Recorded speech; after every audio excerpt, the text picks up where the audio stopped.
నమస్తే. ప్రస్తుతం మనతో పాటు బీసీ సంక్షేమ సంఘం అధ్యక్షులు జాజుల శ్రీనివాస్ గౌడ్ గారు మన చెప్పండి, నిన్న జరిగినటువంటి దాడిని ఎట్లా చూస్తారు? ఏదైతే జాగృతి సంఘం ఇచ్చిన వాళ్ళు రక్తపాతం చేసిన పరిస్థితి అక్కడ తీర్మాన మల్లన్న ఆఫీస్లో అసలు ఎందుకు జరగాల్సి వచ్చింది? నిజంగా ఇది తీర్మాన మల్లన్నపై దాడి చూడొచ్చా, లేకపోతే బీసీలపైన జరిగిన దాడిగా చూడొచ్చు? ఎట్లా చూడొచ్చు? ఇప్పుడు తీర్మాన్ మల్లన్న మీద చేసినటువంటి జాగృతి కార్యకర్తలు చేసినటువంటి దాడిని బీసీ సంక్షేమ సంఘంగా మేము తీవ్రంగా వ్యతిరేకిస్తున్నాం, దీన్ని ఖండిస్తున్నాం. ప్రజాస్వామ్యంలో ఎవరిపైన కావచ్చు, దాడులకు ఆస్కారం లేదు. దాడులు ఎవరు చేస్తారు? సమాధానం చెప్పలేక, సమయం కోల్పోయి, అదేవిధంగా ఓపిక లేక ప్రిస్టేషన్లో ఉండి దాడులు చేస్తారు. నిజంగా ఒకవేళ తీన్మార్ మల్లన్న కనుక కవిత గారిని అనని మాటలు ఏమైనా అనుంటే, ఒకవేళ ఆమె బాధపడి ఉంటే వాళ్ళు నిరసన తెలిపేటువంటి అవకాశాలు చాలా ఉన్నాయి. ఇప్పుడు రాజకీయాలలో చాలామంది చాలా విషయాల్లో మహిళల పట్ల కానీ, మానీయుల పట్ల కానీ సందర్భంలో మాటల ఫ్లోయింగ్లో మాట్లాడడంలో కొన్ని దొర్లుతుంటాయి. ఆ దొర్లినప్పుడు మేము నిరసన వ్యక్తం చేస్తాం. అంబేద్కర్ విగ్రహాల దగ్గర నిరసన వ్యక్తం చేయడం, పూలే విగ్రహాల దగ్గర నిరసన వ్యక్తం చేయడం, లేకపోతే మౌన దీక్ష చేయడం, ఆ తర్వాత వాళ్ళని ప్రజల్లోకి ఎండగట్టడం.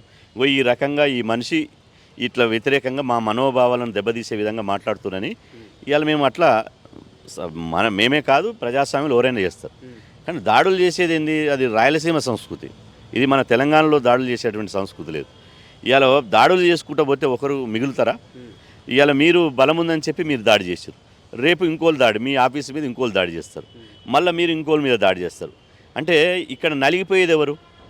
ఇప్పుడు వాళ్ళు మంచిగానే ఉంటారు, వీళ్ళు మంచిగానే ఉంటారు, కానీ అక్కడ నలిగిపోయేది బీసీ, ఎస్సీ, ఎస్టీ, మైనార్టీ మహిళలే కదా. ఇలా రోడ్ల మీదకి వచ్చి మీరు కొట్లాడతారా? తెలంగాణ ఉద్యమం జరిగింది, తెలంగాణ ఉద్యమంలో కూడా మా బిడ్డలే అమరులయ్యారు కదా. మేమే రోడ్ల మీదకి వచ్చి కొట్లాడినాం కదా, మేమే ఆంధ్ర పెట్టుబడిదారులతో కొట్లాడి జైళ్ళలో పోయినాం కదా. మీరు హాయిగా బయట ఉన్నారు, అదేవిధంగా రోజు పేపర్లలో, టీవీలలో వచ్చారు. ఆ తర్వాత మేము తెలంగాణ కోసం పోరాడినామని చెప్పి మీరు అధికారంలోకి వచ్చారు, 10 సంవత్సరాలు పరిపాలించారు. మరి ఇప్పుడు మళ్ళీ ఈ ప్రతిపక్షంలో ఉన్నప్పటికి కూడా మీరు ఈ విధంగా దాడులు చేసుకుంటూ పోతే ఇవాళ ఎట్లాంటి అర్థం చేసుకోవాలి? కాబట్టి ఇది పూర్తిగా దాడులు చేసేటువంటి సంస్కృతిని వ్యతిరేకిస్తున్నాం. తీన్మార్ మల్లన్న మీద చేసిన దాడి ఒక బడుగు బలైన వర్గాల బిడ్డ మీద చేసిన దాడిగా మేము పరిగణిస్తున్నాం. కవిత కావచ్చు, జాగృతి సమస్య నాయకులు ఏం చెప్తారంటే, మేము ఓన్లీ నిరసన తెలపడానికి మాత్రం ఆఫీస్కి వెళ్ళినా, వీళ్ళే ఆ గన్లతో బేరిస్తూ కాల్పులు జరిపారు, మాపై మమ్మల్ని ఇష్టానికి కొట్టారని చెప్పేసి కూడా దానికి సంబంధించి మాట్లాడుతూ ఉన్నారు కదా. ఇప్పుడు నిరసన తెలపడానికి ఒక పద్ధతి ఉంటుంది. ఇప్పుడు మీరు కేసీఆర్ గారు ఫాదరు, కవిత గారు ఫాదరు కేసీఆర్ గారు ధర్నా చేస్తుంటే ఇందిరా పార్కే చౌకే ఎత్తేసిండు కదా. మరి అట్లాంటి నియంతల పాలన నుంచి వచ్చినటువంటి మీరు ఇలా నిరసన తెలిపే అధికారం ఆఫీస్ కాడనే తెలపాలని ఏముంది? ఇందిరా పార్క్ కాడ ధర్నా చేసి తెలిపొచ్చు కదా, నిరసన తెలిపొచ్చు కదా. అదేవిధంగా ఏదో పూలే అంబేద్కర్ విగ్రహాల దగ్గర నిరసన తెలిపొచ్చు కదా.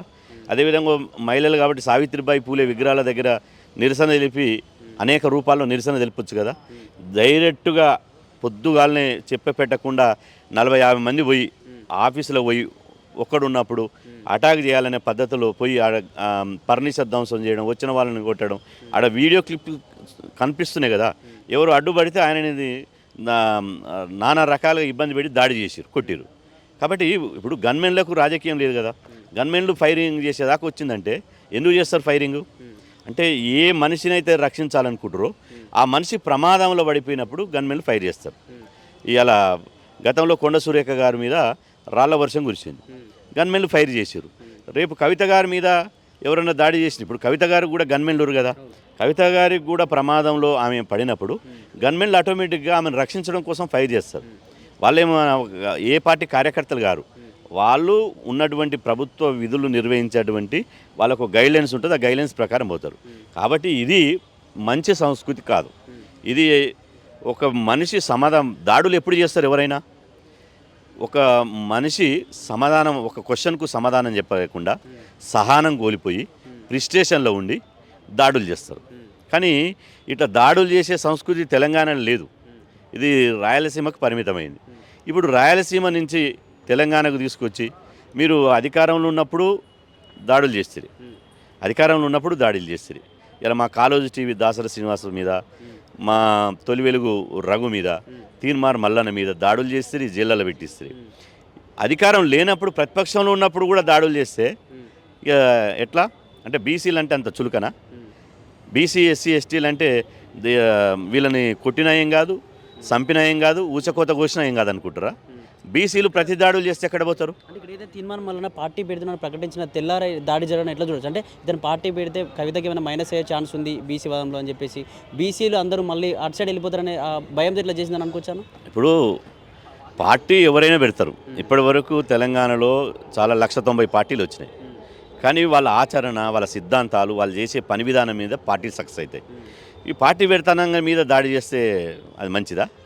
పార్టీ పెడుతుంటే మీరు మంచి చేస్తే మీరు అధికారంలోకి వస్తారు, తీర్మానం మల్లన్న మంచిగా చేస్తే తీర్మానం మల్లన్న అధికారంలోకి వస్తాడు. కానీ ఇలా పార్టీ పెట్టేటువంటి స్వేచ్ఛ, మాట్లాడేటువంటి భావప్రకటన స్వేచ్ఛ ఎవరికైనా ఉంటుంది.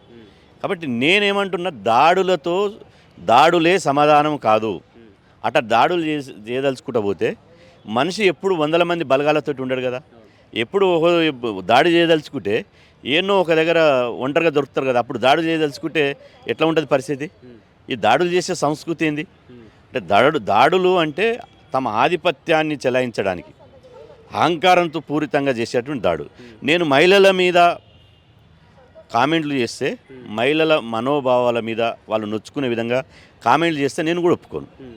ఒకవేళ కవిత గారు మల్లన్న మాటల మీద ఒకవేళ ఆమె మనసు నొచ్చి ఉంటే వివిధ పద్ధతుల్లో నిరసన తెలిపేటువంటి అవకాశం ఉంది. ఆమె ఏ రకంగానే నిరసన తెలిపొచ్చు. రేపు మహిళా సమాజం కూడా చెప్పాలి, చూడండి మహిళలారా, ఈ మనిషికి ఇట్లా మాట్లాడుతున్నాడు, మహిళలు మరి ఇది కరెక్టేనా అని అడగవచ్చు. కానీ అట్లా అడిగే అవకాశం ఉన్నప్పటికీ, ప్రజాస్వామ్య పద్ధతులు అనేక మార్గాలు ఉన్నప్పటికీ ఇలా దాడులు చేసి భయభ్రాంతులకు గురి చేసి రక్తం కళ్ళ చూసేటువంటి సంస్కృతి మనది కాదు. అట్లా చేసుకుంటూ పోతే దాడులకు ప్రతి దాడులు ఉంటాయి. అదేవిధంగా ఎవరు మిగిలరు. ఓకే, చివరికి ఏం చెప్తారు కవితకు కావచ్చు, జాగృతి సంబంధించిన నాయకులకు కావచ్చు, ఈ తెలంగాణ ప్రభుత్వానికి కావచ్చు? ఇప్పుడు తెలంగాణ ప్రభుత్వాన్ని మేము డిమాండ్ చేస్తున్నాము, రాష్ట్రంలో ఇలా చట్ట వ్యతిరేకమైనటువంటి ఎవరైతే కార్యక్రమాలు చేస్తారో వాళ్ళని కట్టడి చేయవలసిన అవసరం ఉంది.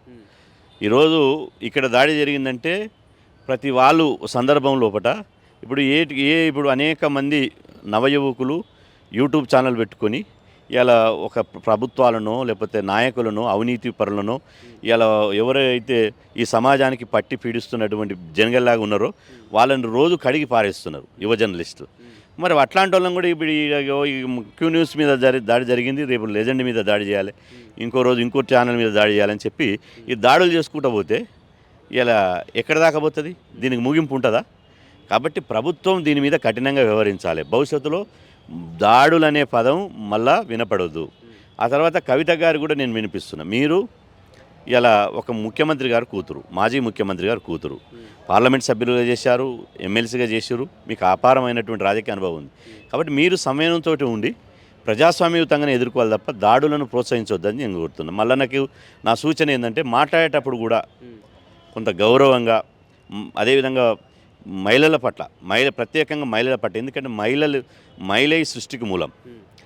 మహిళ మన తల్లి ఉంది, చెల్లి ఉంది, అక్క ఉంది, భార్య ఉంది. కాబట్టి మహిళల పట్ల మాట్లాడేటప్పుడు కొంత ఇలా ప్రజాస్వామ్యయుతంగా భాష పట్ల కొంత చూసుకొని మాట్లాడితే బాగుంటుందని చెప్పి నేను సూచిస్తున్నాను.